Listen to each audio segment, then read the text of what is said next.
प्रयागराज कुंभ मेले में भगदड़ के कारण मरने वालों की संख्या 35 हो चुकी है, जबकि ये बताया जा रहा है कि 80 से 90 के बीच घायल हैं। जबकि प्रयागराज में पुलिस ने शासन के लिए बहुत ही बड़ा टालमटोल किया है।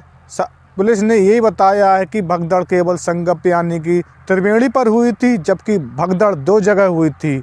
एक जगह से मूसी के पास लगभग 8 ट्राली कपड़ा, बोतल, चप्पल, बैग आदि सामान को सफाई करके बाहर दिया गया था।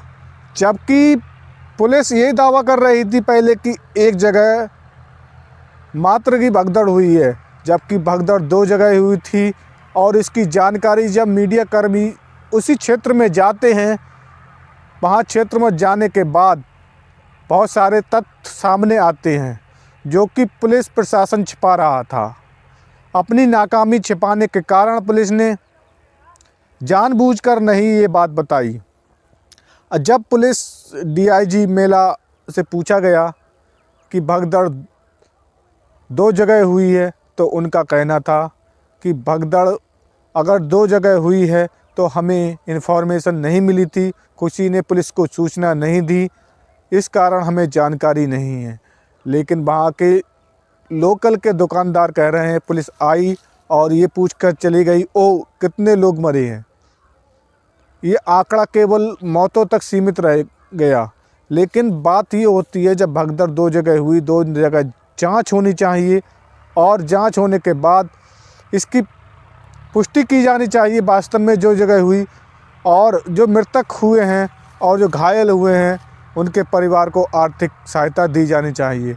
जबकि जो उसमें दोषी है उसे सख्त कार्रवाई की जानी चाहिए। और एक दुकान पर एक लेडीज़ थी, वो कह रही थी हमने सारे लोगों की मदद की और हमारे सारे ये लोग हमारे दुकान पे से 1,80,000 का कैश ले गए, इसकी भरपाई आखिर कौन करेगा? क्योंकि हम किसके सहारे यहाँ मेले में दुकान लगा रहे हैं? प्रशासन, शासन के।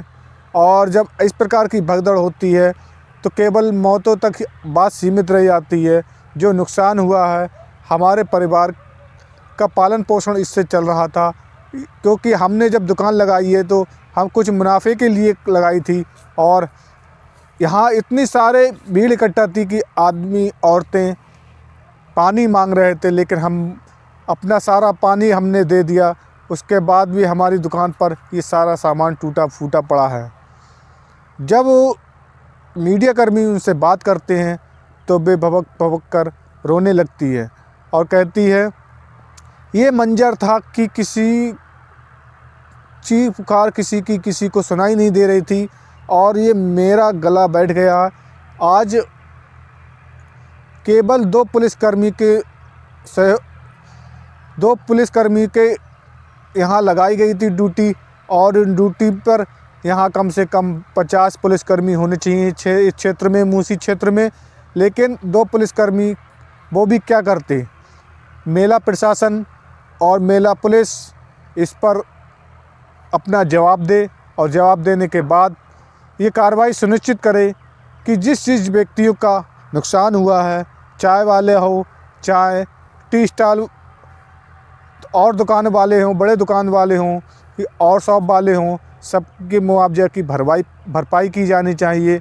और जिससे कि किसी भी प्रकार का किसी भी व्यक्ति को यह महसूस ना होना चाहिए कि हम जिस जगह हैं उस जगह हम कहीं असुरक्षित तो नहीं हैं। ये जिम्मेदारी मेला प्रशासन की, मेला पुलिस की होती है। अगर भीड़ ज़्यादा हो रही थी तो भीड़ को रोकना चाहिए था। जिस प्रकार मौनी अमावस्या को जगह जगह बैरिकेड करके रोका गया, अगर काश उससे एक दिन पहले अगर श्रद्धालुओं को रोक लिया गया होता तो ये नौबत ना आती। और एक बात ये भी है कि वीआईपी पास जो कि बहुत ही जाम इकट्ठा कर रही थी, क्योंकि जब वीआईपी पास होता है तो उस क्षेत्र में केवल वही गाड़ियां जाती हैं और उसके बाद आम आदमी को नहीं जाने दिया जाता है, जिससे कि वहाँ पर श्रद्धालु बहुत नाराज़ होते हैं और उस क्षेत्र में अगर वीआईपी पास बंद कर दिया जाता है तो उस क्षेत्र में लाखों श्रद्धालु निकल सकते हैं। इस कारण अब प्रशासन ने वीआईपी पास में बदलाव किए हैं, लेकिन ये बदलाव पहले अगर हो जाते तो ये मौतें काश ना होती। लेकिन योगी आदित्यनाथ ने इसकी जांच कराई जाएगी और जो भी जांच होने के बाद होगी उसको आप लोगों को बता दिया जाएगा। जो इसमें दोषी होगा और उसके बाद उस पर कार्रवाई की जाएगी और जिन व्यक्तियों का नुकसान हुआ है और जो मृतक हुए हैं